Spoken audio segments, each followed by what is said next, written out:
सोचती भाई जा रही है कि हम तो कहीं जो हीरो है सो है जो तो बड़ो खतरनाक है कि अहीर दोनों बुरे अही से बुरो अहीर।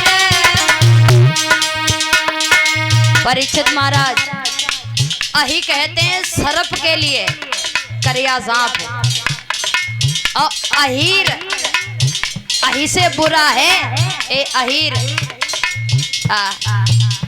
यादव बड़ो खतरनाक होते हैं महाराज। अहीर दोनों बुरे अही से बुरो अहीर। अही बाचा को मान ले बाचा भरे अहीर।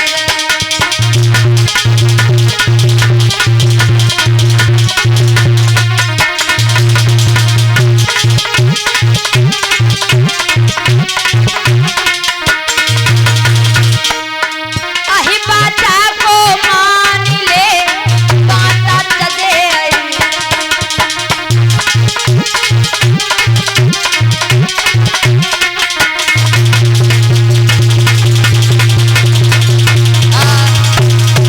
कहते हैं महाराज अही अहीर दोनों बुरे अही से बुरो अहीर। अही बाचा को मान ले बाचा तजे अहीर। महाराज सांप देखो है एक गरीब भूल जाए अपनो धोखो, लेकिन अहीर भूल जाए ये नहीं हो सकता है। बोलिए गोविंद भगवान की। इधर महाराज देवयानी जब अपने पिताजी के यहाँ पहुंची है, अपने पिताजी को पूरी बात बताई। पिताजी हमारे 2 लड़का हैं और तुमने कहा था, लेकिन महाराज ने कोई याद नहीं दी, और सर्विष्ठा के 3 लड़का हैं। तो महाराज शुक्राचार्य ने महाराज ययाति को श्राप दे दिया, और वो श्राप क्या था?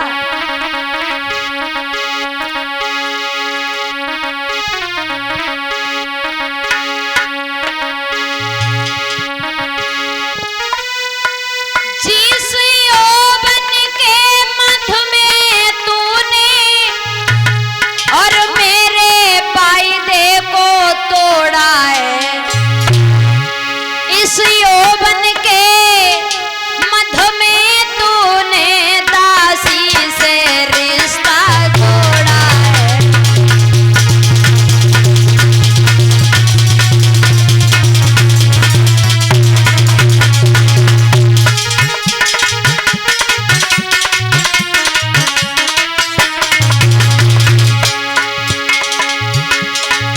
मैं कहता हूँ इस यौवन को तेरा ही मद ही खा जाए, रह जाए रक्त की शक्ति नहीं, आ जाई बुढ़ापा आ जाए।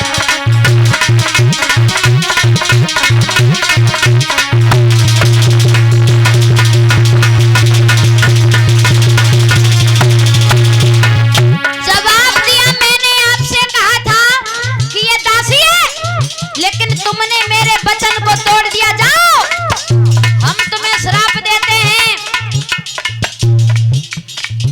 आज से ही तुम पे बुढ़ापा आ जाएगा। धोखे में बजरिया लुट गई है, धोखे में बजरिया लुट गई है, नहीं समझ सको भूखार।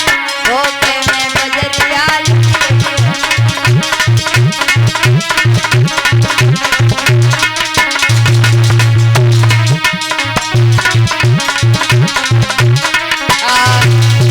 जब ये कहा कि जाओ हम तुम्हें श्राप देते हैं, जिस यौवन के मध्य में तुमने दासी से भोग विलास किया, मैं तुम्हें श्राप देते हैं, तुम पर आज बुढ़ापा आ जाएगा।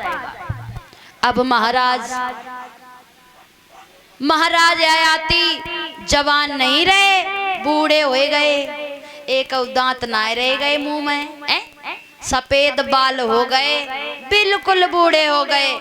अब महाराज जब देवयानी अपने पति के घर पे आई तो महाराज ययाति को देखा तो और बड़ी दिक्कत हो गई। फिर से भाग करके पास में पहुंची, दोनों हाथ जोड़े, पिताजी अरे मैंने ये नहीं कहा था कि तुम हमारे पति को बूढ़ा कर दो। सुनो, अरे पासना की आसरे नहीं पूरी भई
को बूढ़ा बना दिया। अरे मेरे छोटे छोटे दो पुत्र हैं, इन्हें कौन पालेगा? उसी समय जब शुक्राचार्य से देवयानी ने ये कहा तो शुक्राचार्य ने महाराज ययाति को बुलाया, जवाब दिया मैंने जो श्राप दे दिया वो वापस नहीं हो सकता, लेकिन कुछ बदलाव हो सकता है। तुम एक यज्ञ करो और उस यज्ञ में अपने जितने नातेदार हैं, गांव वाले हैं, जितने हित व्यवहारी हैं, सबको बुलवाओ और सबको बुलवा करके अगर तुम्हें कोई 100 साल के लिए अपनी जवानी दे दे, तुम्हारा बुढ़ापा ले ले, इतना हो सकता है, बदल सकता है, लेकिन बिल्कुल नहीं बदल सकता। उसी समय महाराज ययाति ने एक बहुत बड़ी दावत की है, जिसमें घर वालों को, परिवार वालों को, गांव वालों को, रिश्तेदारों को, सबको बुलवाया, सबको बुलवाया, इकट्ठा किया। जवाब दिया भैया तुम्हें पता है हमने आप लोगों को क्यों बुलवाया है? जवाब दिया क्यों बुलवाया महाराज? कहने लगे